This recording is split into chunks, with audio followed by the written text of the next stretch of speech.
என்ன அப்ளிகேஷன் பண்ண போகிறீங்களோ அதோட அண்டர்ஸ்டாண்ட் பண்ணால் மட்டும்தான் புரியும் ஆக்சுவலாக. So the second point is pure communication. So when you are not able to convey that what you are thinking or you are not able to understand what the client is saying, so both will be come under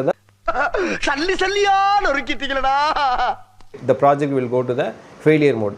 In case அந்த மாதிரி சின்னரில் நீங்கள் என்ன பண்ணலாம் அப்படின்னா, உங்கள் கூட ஒரு ஜூனியரையோ அல்லது உங்கள் கூட ஒரு சீனியரையோ அல்லது உங்களுக்கு ஈக்குவலான ஒரு டெவலப்பரையும் நீங்கள் வைக்கும்போது when you both ஏன்னா உங்கள் 2 பேத்துக்குள்ள ஒரு நல்ல கம்யூனிகேஷன் இருக்கும்போது நீங்கள் தப்பாக சொன்னாலும் அவர் ஹெல்ப் பண்ணுவார், அவர் தப்பாக சொன்னாலும் நீங்கள் ஹெல்ப் பண்ணுவீங்க ஆக்சுவலாக. ஓகேவா? ஸோ அந்த மாதிரி நீங்களே எல்லாத்துக்கும் if you inst of going forward you can ask your colleagues or you can use your junior developers to help you in order to communicate your things to the client actually. Okay, அதே போல் client ஏதாவது சொல்லும்போது உங்களுக்கு ஏதாவது கொஞ்சம் புரிஞ்சிருக்கு அப்படின்னா அவர் கொஞ்சம் புரியும் போது you can able to easily correlate the things and you can find the solution actually.